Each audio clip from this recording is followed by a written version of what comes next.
What happened? Did church let out early? Ooh, I like Tom's sweater. Does he teach computer in a church basement? And don't get all threatened just because you don't understand the concept of marriage. You dress him like that so nobody else wants to have sex with him? That's cool. Hey!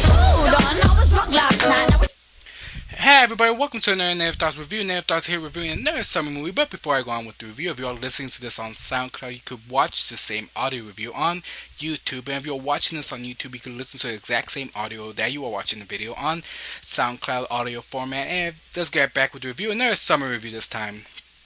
Some review, this time for a comedy, is by Judd Apatow's new film called Trainwreck, starring Amy Schumer and Bill Hader. Amy Schumer plays a typical party girl, kind of trashy, but not that much.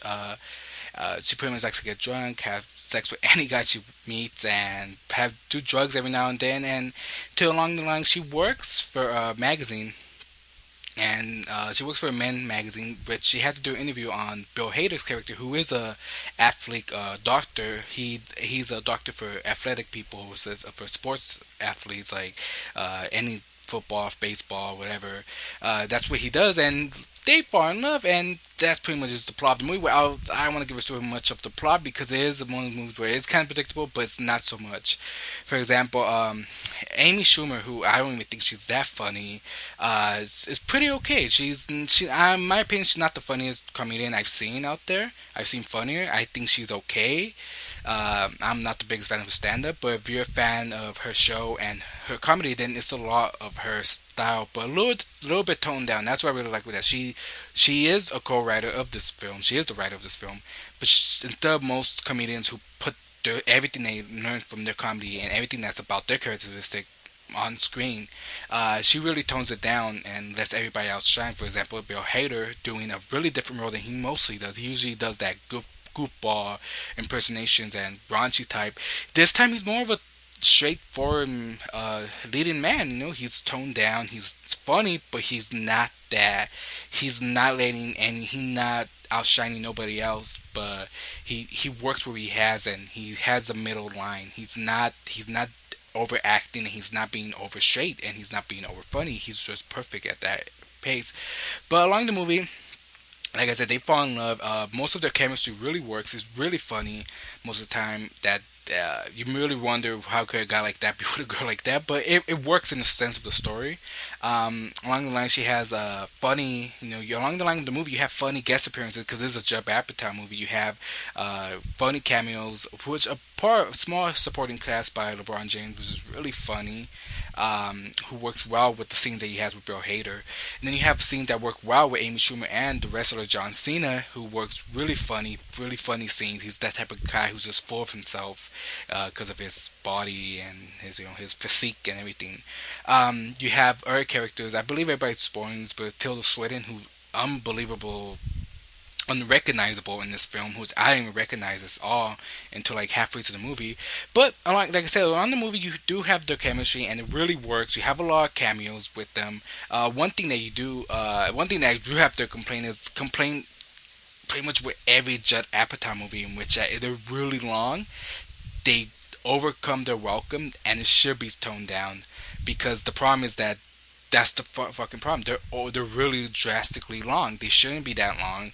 A comedy, I think in the vein of comedies, they should not be more than like at least an hour and a half mark. Because once you hit 2 hours, you really overstay your welcome, and the joke becomes not funny, and the joke overlatches.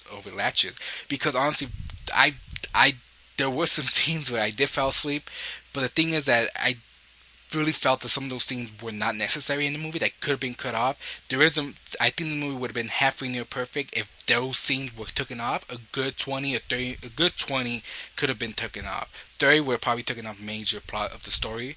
But like I said, that's the only problem. It is a Judd Apatow movie. As Judd Apatow's film, it is not as great as 40-Year-Old Virgin or even Knocked Up, but it is somewhat better than This Is 40, because I did have problems with This Is 40. Funny People, which I really like, but the problem, like I said, it just overstays their welcome, and I really think that it's a long line with Funny People, in which is really funny and it has a lot of great things, but the problem is that it just overstays its welcome.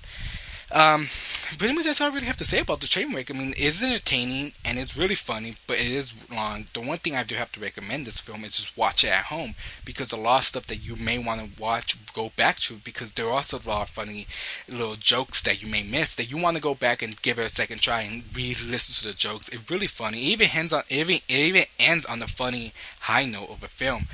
How is it with the whole romantic? Is believable, but I don't think it's a really romantic film. It's more of a just a gag film. Like, the relationship is the funny stuff, but the chemistry is what works. But however, I don't think of it as a really romantic comedy or rom-com. It's in there, but I really think it's a more of a just a straightforward. It's gonna be under romantic comedy, but I don't really find it that romantic. I just find it more funnier than anything. But as a Judd Apatow film, that's another problem. I just think that the Judd Apatow next film should really tone it down, because those pace scenes that long. There were some scenes that I just felt like they were just gag reels, or those improvising scene that could have been toned down. I throughout the film I kept thinking that Bill Hader, because it was a different character that Bill Hader usually plays. I honestly think that it was a character that was mostly bipolar, but it worked well with Bill Hader more than anything that I thought. But that's really have to say about Trainwreck. Just really watch it at home. It's some certain thing that you may want to go back and see, watch it, and I think it's really funny and it's entertaining for most part of it. For most part, I do think there could have been toned down, but however, even in those slower scenes, there are some parts that really make you laugh out loud more than anything. But that's all I really have to say about Trainwreck. Everybody, go check out my review. Bye.